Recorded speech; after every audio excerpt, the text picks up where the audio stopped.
Now technically I was born in Detroit, but I was raised in Inkster, a poor, predominantly black suburb outside of it.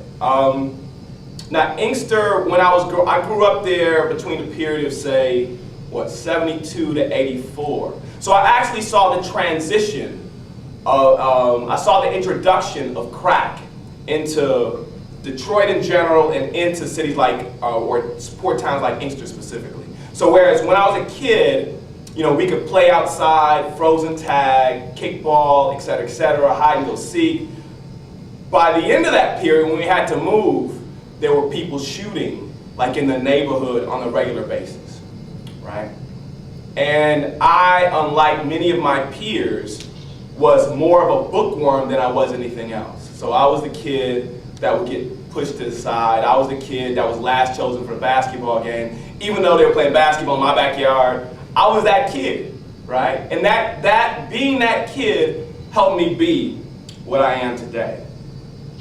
Being Detroit helped me be what I am today. So whereas many of my counterparts, many of my African American counterparts had to grow up and had to kind of get used to the idea of black political power, of black economic power, because I grew up in and around Detroit after Coleman Young was elected in '73. I just kind of took that for granted, right? I lived near the most chocolate city in North America. And that helped shape my ideas about politics, about black nationalism, about what black leftism looked like, given the strong union presence. But being in Detroit means something very different now, right? So I could talk about what it meant growing up, being able to go to spend summers with my grandparents, being able to go to picnics on Belle Isle, et cetera, but what does living in Detroit mean now? Now what I'm going to do is talk about it, what it means for my parents' generation, what it means for my generation, and then I'm going to jump from that to talk about what it means for you guys' generation. So living in Detroit, for somebody my parents' age, means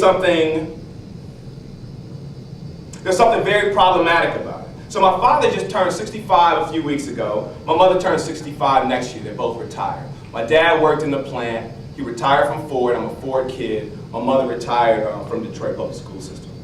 For the working class members of my parents' generation, the civil rights generation, they entered their 20s expanding rights for black men and women, for white women, for the handicapped, for Chicanos. And then they entered into and helped create one of the most diverse labor pools ever seen up until that time, with many of them getting jobs at one of the big four. And here I'm not just talking about Ford, Chrysler, and GM, I'm also talking about American Motors that most of you never heard of, maybe a few people in this room remember.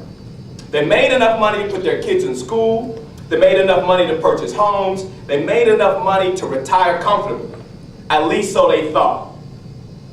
With the economy being what it is right now, there are three things that are happening to that group. The first is that their retirement is not what they thought it would be. In some cases, people lost a significant portion of their retirement. In other cases, extending beyond Detroit, with people who invested their money with Meyerhoff or who were employed with companies like Enron, they lost everything. Everything. And in other cases, not looking at the middle class, the upper class, or even the working class, looking at that class underneath, they didn't really have a retirement to speak of. Now, some of us shop at Giant or Superfresh, or when we go to the airport, we can actually see these people, right? We can see people who look to be older than 65, and maybe they're the ones that are bagging our stuff. Or maybe they're the ones working the cash register. Or maybe they're the ones driving us from the rental car agency back to the airport, right?